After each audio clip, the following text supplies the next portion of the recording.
क्या सही में एक ऐसा टाइम आने वाला है जब दवाइयाँ बेअसर हो जाएंगी, जब दवाइयों को खाने के बाद भी हमारी तबीयत ठीक नहीं हो पाएगी और हमारी बॉडी में जो बैक्टीरियाज मौजूद हैं, बैड बैक्टीरियाज जो इन्फेक्शन कॉज कर रहे हैं, वो ओवरपार कर देंगे और हमारी तबीयत ख़राब होती रहेगी। अगर आप इन सवालों का जवाब जानना चाहते हैं तो आज की पूरी वीडियो देखिएगा और without wasting any time let's start the video. Hello दोस्तों, नमस्कार। मैं डॉक्टर यज्ञ सकलानी हाजिर हूँ आप लोगों के सामने आज एक नई वीडियो लेकर आप लोगों के इस चैनल पे, जिसका नाम है मेडिसिन ऑल। तो आज की वीडियो होने जा रही है एंटीबायोटिक रेजिस्टेंस के ऊपर। और एंटीबायोटिक रेजिस्टेंस को समझने से पहले हमको दो टॉपिक को समझना बहुत ज़रूरी है। पहला बैक्टीरिया और दूसरा एंटीबायोटिक। एंटीबायोटिक तो ऑब्वियसली हमको समझना ही पड़ेगा, क्योंकि जब हम एंटीबायोटिक समझेंगे तभी हम एंटीबायोटिक रेजिस्टेंस को समझ पाएंगे। तो बैक्टीरिया क्या होता है? पहली बात, जब बैक्टीरिया का नाम हम सुनते हैं तो ऑटोमेटिकली हमारे दिमाग में एक बीमार इंसान की पिक्चर आने लगती है, जिसको दवाइयों की ज़रूरत है और जो बिस्तर में लेटा हुआ है। तो क्या बैक्टीरिया सही में हमारे लिए हानिकारक होते हैं?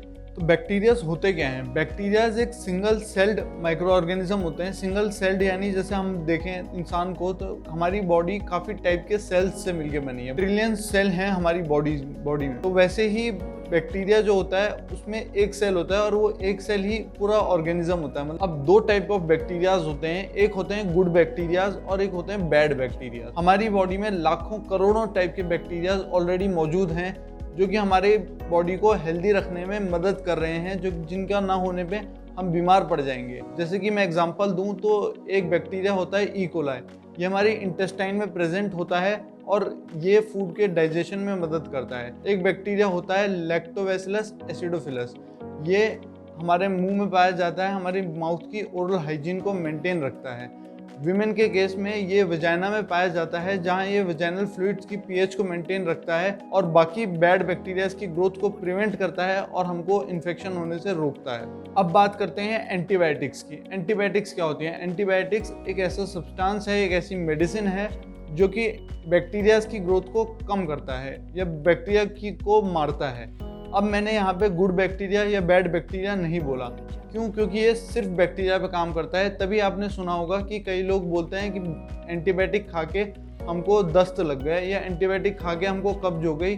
तो वो इसलिए ही होता है क्योंकि जो हमारी बॉडी में गुड बैक्टीरियाज होते हैं, हमारी बॉडी को हेल्दी रखने के लिए जो बैक्टीरियाज प्रेजेंट होते हैं, उन बैक्टीरियाज पे भी ये एंटीबायोटिक असर करती है और उनकी डेथ से, उनके कम हो जाने की वजह से हमारा जो नॉर्मल फ्लोरा होता है, नॉर्मल फ्लोरा यानी जो हमारी बॉडी में गुड बैक्टीरियाज का प्रेजेंस है, उस नॉर्मल फ्लोरा को अफेक्ट करता है ये, और उसकी वजह से हमको डायरिया या कॉन्स्टिपेशन जैसी दिक्कतें सामने आती हैं। और ऐसा भी नहीं है कि सारे बैक्टीरिया हमारी बॉडी के लिए अच्छे ही होते हैं। कुछ बैक्टीरिया हमारी बॉडी को सीरियस इन्फेक्शन कॉज करने के लिए काफ़ी होते हैं और इन्हीं के खिलाफ एक्ट करने के लिए एंटीबायोटिक्स बनी है। लेकिन एंटीबायोटिक्स काम करती हैं बैक्टीरियाज के खिलाफ, इरिस्पेक्टिव कि वो अच्छे हैं या बुरे।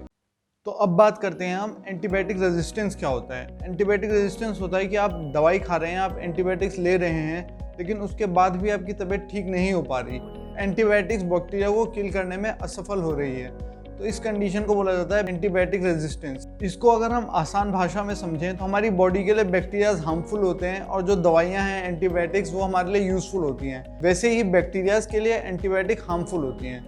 तो जैसे हमारी बॉडी का इम्यून सिस्टम बैक्टीरियाज के खिलाफ फाइट करता है, वैसे ही बैक्टीरियाज का इम्यून सिस्टम एंटीबायोटिक्स के खिलाफ फाइट करता है। हमारी बॉडी को और बीमारियों से बचाने के लिए जैसे हमको वैक्सीनेशन लगता रहता है, वैसे ही बैक्टीरिया की बॉडी भी और रेजिस्टेंट होती रहती है एंटीबायोटिक्स के खिलाफ, लेकिन उनको किसी वैक्सीनेशन की जरूरत नहीं होती। It's like artificial intelligence. Bacterias artificial intelligence की तरह होते हैं, जो खुद अपने आप में ही मॉडिफाई होते रहते हैं, अपनी गलतियों से सीख के खुद मॉडिफाई होते रहते हैं और मोर इम्यून बनते रहते हैं दवाइयों के खिलाफ, यानी मोर रेजिस्टेंट बनते रहते हैं दवाइयों के खिलाफ। और ये मॉडिफिकेशन वो करते हैं हमारी गलतियों से सीख के। और हमारी गलतियां क्या हैं जो बैक्टीरिया को और स्ट्रॉन्ग बना रही हैं, ये भी हम वीडियो के बाद में डिस्कस करेंगे। लेकिन अभी बात करते हैं एंटीबायोटिक की हिस्ट्री के ऊपर। 1928 में पहली बार एंटीबायोटिक की डिस्कवरी हुई और ये डिस्कवरी करी थी सर अलेक्जेंडर फ्लेमिंग ने, पेनिसिलिन की। और ये एक जादू समान डिस्कवरी साबित हुई, क्योंकि जो लोग छोटी छोटी बीमारियों से मर रहे थे अब वो बच भी रहे थे और लॉन्ग लाइफ भी जी रहे थे, क्योंकि एंटीबायोटिक्स की डिस्कवरी के बाद जो बैक्टीरिया हैं वो बड़े मामूली साबित होने लगे। तो इस जादू की डिस्कवरी के कुछ साल बाद सर अलेक्जेंडर फ्लेमिंग को नोबेल प्राइज से सम्मानित किया गया और उस नोबेल प्राइज की जो एक्सेप्टेंस स्पीच थी, जो जिसमें सब लोग कहते हैं I am thankful to this that, उसमें उन्होंने कहा था खबरदार रहिएगा इस एंटीबायोटिक के ओवर यूज से, अब्यूज से, क्योंकि ये एक नई समस्या को जन्म ले सकता है। और आज जो उनकी वार्निंग थी उसके बारे में हम आज डिस्कस कर रहे हैं, जो कि है एंटीबायोटिक रेजिस्टेंस के। जी हाँ, 1945 में ही सर अलेक्जेंडर फ्लेमिंग ने बता दिया था कि अगर एंटीबायोटिक का हम ओवर यूज करते रहे तो रेजिस्टेंट बैक्टीरियाज पैदा होने शुरू हो जाएंगे। और 1950s में ही एंटीबायोटिक रेजिस्टेंस का केस सामने आने लग गए थे। अब बात आती है इस चीज को लेके कि क्या एंटीबायोटिक रेजिस्टेंस हमको डे टू डे लाइफ में अफेक्ट करता है, क्या इतनी बड़ी चीज है? तो जवाब है जी बिल्कुल करता है। तो कैसे ये हमको डे टू डे लाइफ में अफेक्ट करता है ये भी मैं आपको बताऊंगा, लेकिन इसको बताने से पहले आप इस बात को जान लीजिए कि ये एंटीबायोटिक रेजिस्टेंस होता क्यों है। देखिए, जो इसका पहला मेन कॉज है वो है एंटीबायोटिक का ओवर यूज। हल्का सा किसी को जुकाम बुखार होने लगता है, वो बिना किसी प्रिस्क्रिप्शन के, बिना डॉक्टर को दिखाए सीधे एंटीबायोटिक लेने पहुंच जाता है फार्मेसी में, जिसको हम कॉमनली कहते हैं केमिस्ट की दुकान पे।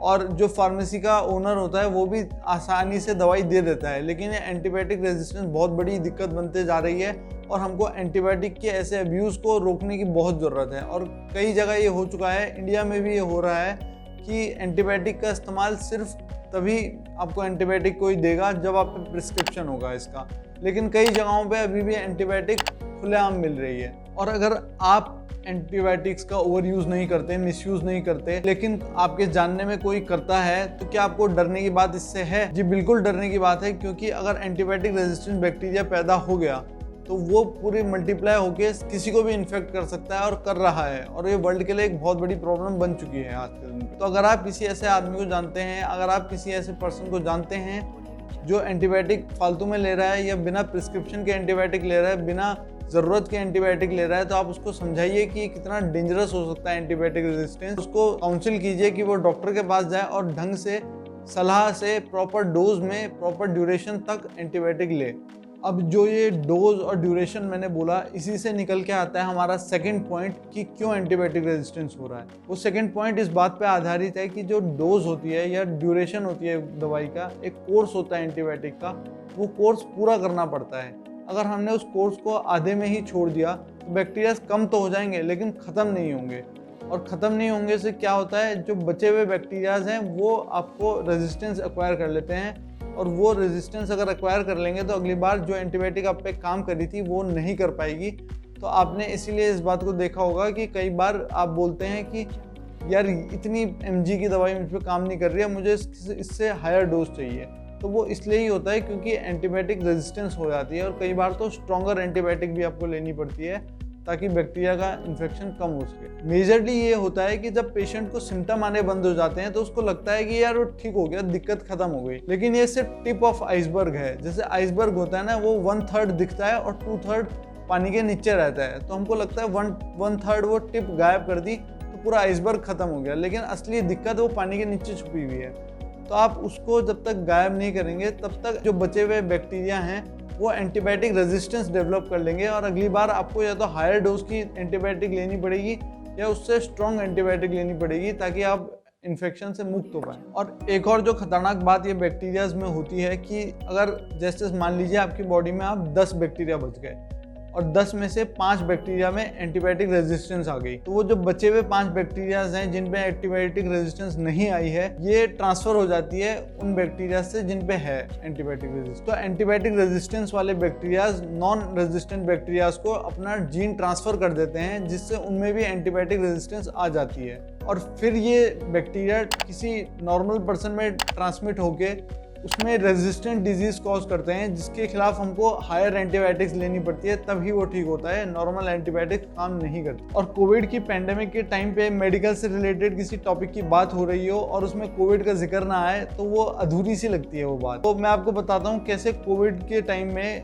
कोविड पैंडेमिक ने एंटीबायोटिक रेजिस्टेंस को बढ़ावा दिया है, और बहुत ज़्यादा दिया है। व्हाट्सएप, फेसबुक, इंस्टाग्राम, हर सोशल मीडिया प्लेटफॉर्म पे पर्चे घूमने लगे कि ये दवाई ले लीजिए आप कोविड से ठीक हो जाएंगे, और उन दवाइयों में 2-3 तो एंटीबायोटिक होती ही थी। तो वायरस के खिलाफ एंटीबायोटिक दी जा रही थी जो कि ऑफ नो यूज थी, और ये बात मैं नहीं कह रहा, ये बात लीडिंग हेल्थ जनरल्स ने कही है, और इवन कई कंट्रीज़ हैं वर्ल्ड के डेवलप्ड नेशंस जो जिनकी मेडिकल साइंस में और हेल्थ सेक्टर में जिनने काफ़ी रिसर्च करी है, उन बातों से कोविड के खिलाफ एंटीबायोटिक यूज़ को बैन किया गया। और जो कोविड में होता है वो अपॉर्चुनिस्टिक इन्फेक्शंस होते हैं, उनमें एंटीबायोटिक का यूज़ होता है, जो कि जैसे निमोनिया हो गया, निमोनिया ड्यू टू कोविड हो गया, इन केसेस में एंटीबायोटिक्स का इस्तेमाल किया जाता है। और उसमें भी डॉक्टर डोज और ड्यूरेशन को देखते हुए एंटीबायोटिक्स लिखता है। तो अगर आप खुद एंटीबायोटिक्स ले रहे हैं कोविड में तो वो असर नहीं करेगी, वो उल्टा हार्म करेगी आपको। अब ये एंटीबायोटिक नाम कितना पॉपुलर है इसका मैं एक छोटा सा किस्सा बताता हूँ। हॉस्पिटल में जो हुआ था, एक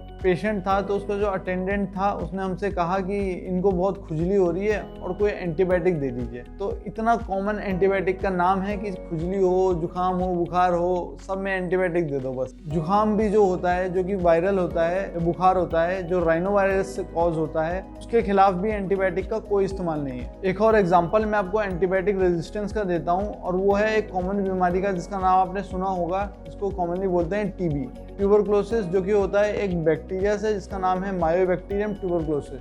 तो जो ये ट्यूबरक्लोसिस के अगेंस्ट एंटीबायोटिक्स होती हैं, ये काफ़ी लंबी ड्यूरेशन तक चलती हैं, यानी 6 महीने, साल भर, 1.5 साल भी कई लोगों में चलती हैं। तो इन दवाइयों को प्रॉपर ड्यूरेशन तक लेना ज़रूरी है, प्रॉपर डोज में लेना ज़रूरी है। और इतनी लंबी ड्यूरेशन है तो कई लोगों के साथ ये होता है कि उनके सिम्टम्स सबसाइड करते हैं, उनको खांसी नहीं होती तो उनको लगता है कि हमारी बीमारी ठीक हो गई और वो दवाई लेना बंद कर देते हैं। लेकिन इस बंद करने की वजह से अब मल्टी ड्रग रेजिस्टेंट और एक्सट्रीम ड्रग रेजिस्टेंट ट्यूबरक्लोसिस तक हमको मिल रहे हैं। ये मल्टी ड्रग रेजिस्टेंट और एक्सट्रीम ड्रग रेजिस्टेंट क्या होते हैं ट्यूबरक्लोसिस के फॉर्म? ट्यूबरक्लोसिस के खिलाफ हम पे काफ़ी तरह की ड्रग्स हैं, जो इनमें से कुछ मेजर ड्रग्स हैं उनके खिलाफ रेजिस्टेंस को बोला जाता है मल्टी ड्रग रेजिस्टेंट ट्यूबरक्लोसिस। और जो इन सारे ड्रग के खिलाफ इनमें से कोई ड्रग काम ना करे, उस ट्यूबरक्लोसिस को बोला जाता है एक्सट्रीम ड्रग रेजिस्टेंट ट्यूबरक्लोसिस। तो ट्यूबरक्लोसिस का इतना फॉर्म तक मिल चुका है जिसके खिलाफ दवाइयां काम करती ही नहीं है। तो इतनी सीरियस प्रॉब्लम एंटीबायोटिक रेजिस्टेंस बन चुकी है आज के टाइम। एंटीबायोटिक रेजिस्टेंस एक काफ़ी लंबा टॉपिक है जिसको कुछ मिनट की एक वीडियो में समराइज करके बताने की कोशिश मैंने की है। अगर आपको ये कोशिश पसंद आई हो, अगर आपको ये वीडियो थोड़ी यूज़फुल लगी हो, तो शेयर कीजिए इसको अपनी फ्रेंड्स और फैमिली के साथ और उनको बताइए कि कैसे एंटीबायोटिक का ओवर यूज़ या अब्यूज़ ना करें वो, और कैसे एंटीबायोटिक को प्रॉपर डोज और प्रॉपर ड्यूरेशन तक लेना ज़रूरी है, प्रॉपर कोर्स कंप्लीट करना ज़रूरी है। और हर बात पे एंटीबायोटिक का नाम मत लीजिए प्लीज़। और साथ साथ आपकी स्क्रीन पे ये कुछ वीडियो आ रही होंगी, इनको भी देखो, पढ़ाई लिखाई करो यार, अपनी नॉलेज बढ़ाओ, और क्या रखा है ज़िंदगी में। चलो, स्टे होम, स्टे सेफ, मिलते हैं अगली वीडियो में, तब तक के लिए बाय बाय।